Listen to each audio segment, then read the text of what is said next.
Hello दोस्तों, welcome back to another interesting video lecture. तो आज के लेक्चर में हम पढ़ने वाले हैं अपना बर्नौली इक्वेशन का डेरिवेशन।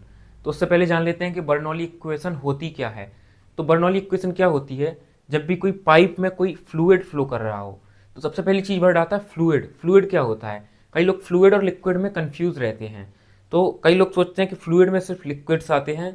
तो फ्लूइड की डेफिनेशन होती है एनीथिंग दैट कैन फ्लो, मतलब जो चीज़ भी बह सकती है वो एक फ्लूइड है। पानी बह सकता है तो पानी भी फ्लूइड है, ऑयल बह सकता है तो ऑयल भी एक फ्लूइड है, और हवा या कोई गैस भी बह सकती है तो गैस भी एक फ्लूइड है। मतलब बर्नौली की जो इक्वेशंस हैं वो फ्लूइड पे अप्लाई होती हैं। बट इसमें एक कंडीशन होती है, वो हम आगे देखते हैं। लेकिन जो लिक्विड वर्ड होता है वो सिर्फ किस चीज़ों के लिए यूज होता है? लाइक हमारा वाटर, ऑयल, इस टाइप की चीज़ हो गई, वो होती है लिक्विड। तो बर्नौली की इक्वेशन हमको यही कुछ चीज़ों का रिलेशन बताती है कि जब कोई भी पाइप टाइप का स्ट्रक्चर या कोई पाइप से पानी या कोई लिक्विड बह रहा होता है तो उसकी वेलोसिटी, उसका प्रेशर, उसकी पोटेंशियल एनर्जी, इन सब में आपस में डिफरेंट पॉइंट पे, जैसे कुछ इस पॉइंट पे एंड इस पॉइंट पे हम उसकी पोटेंशियल एनर्जी या प्रेशर या कुछ इस टाइप की चीज़ स्टडी करनी है तो इनमें वेरिएशन कैसे आता है, इसका जो हमको इक्वेशन या रिलेशन मिलता है वो बर्नौली इक्वेशन से मिलता है। तो चलिए बिना किसी देरी के स्टार्ट करते हैं। तो सपोज एक पाइप है जो कि थोड़ा सा टेपर्ड है आगे से। हमने क्या लिया? अनइक्वल क्रॉस सेक्शन का या फिर यूनिफॉर्मली वेराइंग क्रॉस सेक्शन का एक पाइप लिया। तो आप देख सकते हैं ये एक पाइप है। इस पॉइंट को नाम दे सकते हैं हम पॉइंट ए, इसको नाम दे सकते हैं पॉइंट बी। तो क्या होगा अगर हमारा कोई लिक्विड जब इधर से, और ये थोड़ा सा इस टाइप से है कि ये टेपर्ड है, इस एंगल पे है कुछ, मतलब ये वाला जो पॉइंट है इसका सेंटर वो कुछ ऊंचाई पे है एंड ये वाला सेंटर कुछ थोड़ा नीचाई पे है। तो पहले तो इसमें कुछ एज्यूम्सन होते हैं। सबसे पहली चीज़ क्या है कि परफेक्ट इनकम्प्रेसिबल फ्लूइड। तो हमने फ्लूइड कैसा लिया है? जो कि परफेक्ट है और परफेक्टली इनकम्प्रेसिबल। उसको आप अगर धक्का देंगे तो कंप्रेस नहीं हो सकता, ऐसा फ्लूइड लिया है। अगर आप गैस ले लेंगे, गैस को कंप्रेस करेंगे किसी पिस्टन से तो गैस कंप्रेस हो जाती है। बट हमारा वाटर हो गया या फिर कोई आइडियल फ्लूइड हो गया तो उस पर आप कितना भी प्रेशर लगा लें वो कंप्रेस नहीं होता है। तो ये हमारा एक इसका एज्यूम्सन है। और भी एज्यूम्सन है, उसके लिए आप सेपरेट वीडियो लेक्चर मैंने बना रखा है जिसमें है एज्यूम्सन्स ऑफ बर्नौली इक्वेशन या बर्नौली की थ्योरी के एज्यूम्सन्स क्या क्या हैं।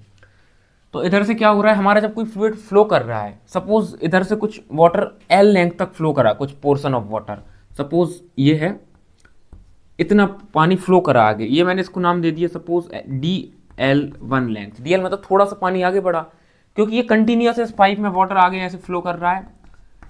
तो कुछ इधर से भी आगे उतना ही अमाउंट ऑफ वाटर, जैसे 1 लीटर वाटर अगर इधर से चला तो इधर से 1 लीटर ऑफ पानी बाहर भी निकला होगा। तो कुछ इधर से जो पानी बाहर निकला वो कुछ डिस्टेंस ट्रेवल किया, वो DL2 है। सपोज ये थोड़ी सी डिस्टेंस है, ये DL2 है।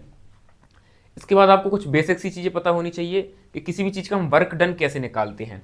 तो वर्क डन का जो फॉर्मूला होता है, वर्क डन WD, ये होता है फोर्स इनटू डिस्प्लेसमेंट, या डिस्टेंस जितना ट्रेवल करता है डिस्प्लेसमेंट, एंड फोर्स होता है हमारा pressure into area, and in displacement क्या है? सपोज हम इधर DL, छोटी सी लेंथ में अगर डिस्प्लेसमेंट हो रहा है तो उसको DL सपोज कर लेते हैं। तो ये कुछ बेसिक सी चीज़ आपको क्लियर होनी चाहिए। एंड Z1 क्या है हमारी? वो है डेटम। डेटम या फिर इसको क्या बोलते हैं? Z1 है हाइट फ्रॉम रेफरेंस, मतलब ये हमने एक रेफरेंस लाइन ली है तो इधर से जो इतनी हाइट है इसको माना हमने Z1, एंड जो कंप्लीट ये हाइट है इसको माना हमने Z2। तो हाइट से क्या फ़र्क पड़ता है? कोई चीज़ जितनी ज़्यादा हाइट पे होती है उसकी ग्रेविटेशनल पोटेंशियल एनर्जी उतनी ज़्यादा होती है। मतलब अगर पाइप हमारा ऐसा है तो इधर कुछ ज़्यादा पोटेंशियल एनर्जी होगी एंड इधर कुछ कम पोटेंशियल एनर्जी होगी। तो जेड हो गया हमारा। वी क्या है? Velocity of fluid. इधर से कुछ वेलोसिटी से फ्लूइड जा रहा होगा, हो सकता है कम वेलोसिटी से जा रहा हो क्योंकि उधर टेपर है तो उधर से कुछ ज़्यादा वेलोसिटी से निकलेगा। तो इस पॉइंट की वेलोसिटी हम मान लेते हैं V1, एंड अच्छा इधर मैंने लिख रखा है तो ये वेलोसिटी है हमारी V1 एंड इस पॉइंट की वेलोसिटी है V2। तो वेलोसिटी देख सकते हैं, P है प्रेशर ऑफ फ्लूइड तो इधर कुछ P1 प्रेशर होगा, इस साइड कुछ P2 प्रेशर होगा। चलिए ये भी बात क्लियर है। एंड ये हमारी बर्नौली इक्वेशन होती है P अपॉन रो जी। रो क्या होती है? डेंसिटी। डेंसिटी मतलब मास अपॉन वॉल्यूम किसी चीज का, plus V square upon 2g। V मतलब वी है velocity, V square upon 2g। G होता है हमारा यूनिवर्सल ग्रेविटेशनल कांस्टेंट जिसकी वैल्यू होती है 9.81, प्लस जेड। जेड क्या है हमारी? Datum, and is equals to constant. तो ये कॉन्स्टेंट मतलब इसकी वैल्यू हर जगह इन तीनों का जोड़ कॉन्स्टेंट रहेगा। कॉन्स्टेंट मतलब अगर मैं इन तीनों की वैल्यू निकालूं, इसकी और इधर इसको ऐड कर दूं फर्स्ट पॉइंट पे, वही चीज़ मैं इस पॉइंट पे निकालूं, वही इधर मैं कहीं भी निकालूं, ये वाली चीज़ों तीनों का जो जोड़ होगा वो कांस्टेंट आएगा। तो ये तो समझ ली हमने सारी टर्म्स। अब स्टार्ट करते हैं अपना डेरिवेशन। तो आप इतना नोट चाहें तो कर सकते हैं। चलिए तो हम अपना डेरिवेशन स्टार्ट करते हैं। तो सबसे पहले इधर इधर लिखा है मैंने since flow is continuous, flow continuous है मतलब जितना इधर से फ्लूइड जा रहा है उतना उधर से निकल रहा है, तो हमारा क्या होगा, जो इनिशियल वॉल्यूम होगा वो फाइनल वॉल्यूम की इक्वल होगा। इधर इनिशियल आई मतलब इनिशियल और ये फाइनल, तो इनिशियल और फाइनल से क्या मतलब है, इनिशियली मतलब शुरुआत में जितना वॉल्यूम इधर से स्वैप्ट हो रहा है, मतलब जैसे ए से ए डैश इतना पानी या पानी नहीं सॉरी लिक्विड ट्रेवल किया, तो जितना इधर ट्रेवल किया वाटर DL1 लेंथ उतना ही कुछ इधर DL2 लेंथ में वाटर निकल गया होगा, मतलब सेम वॉल्यूम। अगर इधर से 1 लीटर फ्लूइड अंदर गया होगा तो उधर से 1 लीटर फ्लूइड क्या होगा, बाहर की तरफ निकल गया होगा, तो जो इनिशियल वॉल्यूम होगा वो फाइनल वॉल्यूम के बराबर होगा।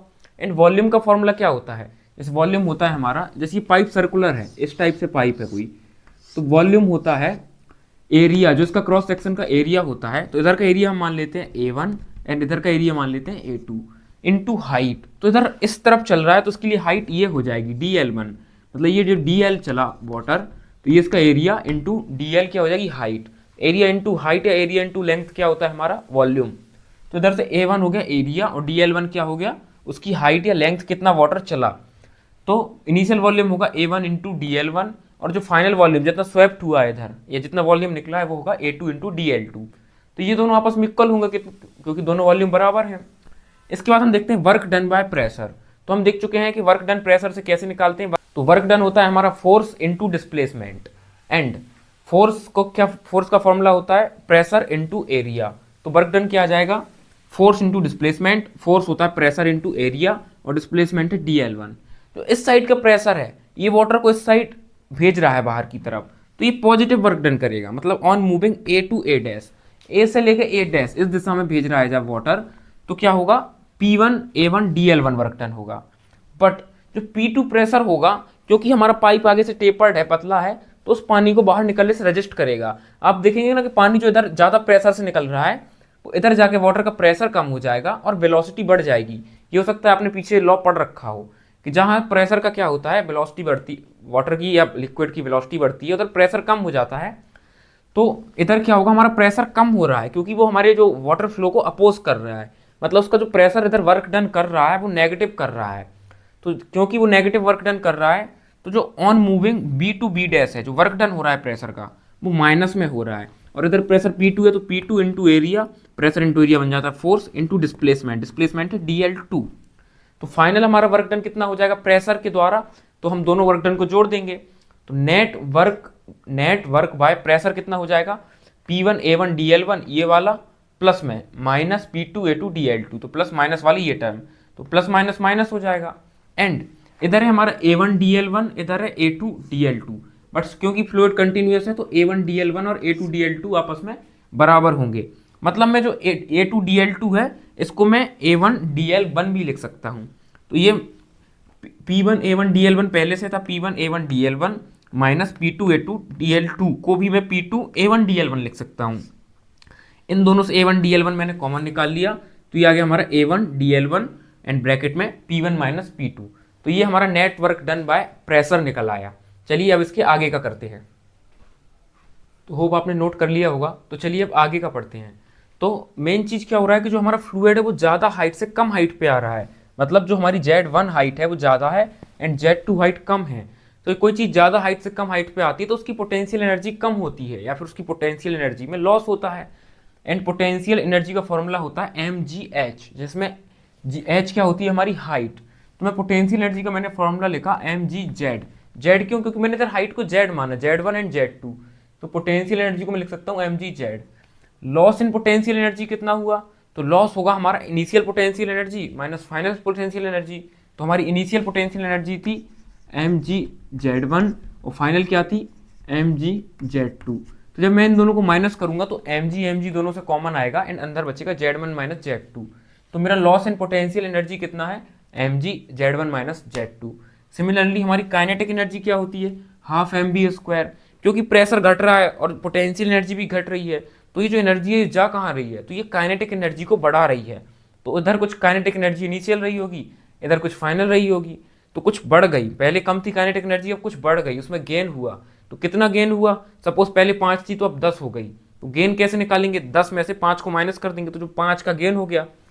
ऐसी इधर गेन इन काइनेटिक एनर्जी हो जाएगा। तो काइनेटिक एनर्जी का हमारा फॉर्मूला होता है half mv²।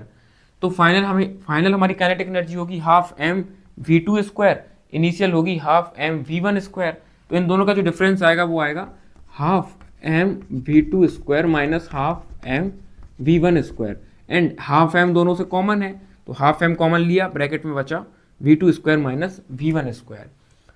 According to law of conservation of energy, energy का लॉ ऑफ कंजर्वेशन क्या कहता है कि जो नेट एनर्जी है वो कंजर्व्ड रहती है, मतलब कहीं भी एनर्जी गायब नहीं हो जाएगी पूरे सिस्टम से, एक फॉर्म से दूसरे फॉर्म में ट्रांसफर हुई होगी। मतलब जो हमारा प्रेशर ने वर्क डन किया, work done by P R मतलब pressure, plus loss in PE potential energy में लॉस हुआ, वो इज इक्वल्स टू वो किसके बराबर है, वो गेन इन काइनेटिक एनर्जी। तो ये लॉस जो हुआ वो हमारी काइनेटिक एनर्जी में उतना गेन हो गया, तो ये दोनों आपस में इक्वल होंगे।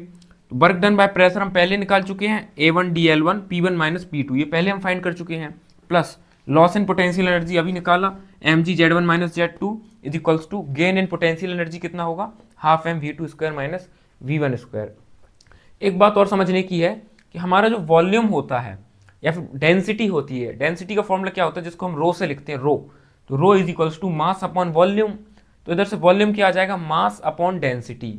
एंड थोड़ी देर पहले हमने देखा था कि हमारा वॉल्यूम क्या है, जो A1 DL1 है, A1 DL1, A मतलब एरिया और DL मतलब हाइट या लेंथ, तो एरिया इंटू लेंथ क्या बनाता है, वॉल्यूम, मतलब A1 DL1 या A इंटू DL क्या है, एक वॉल्यूम है, तो वॉल्यूम को मैं लिख सकता हूँ मास अपॉन डेंसिटी, तो मैं A1 DL1 को भी लिख सकता हूँ मास अपॉन डेंसिटी।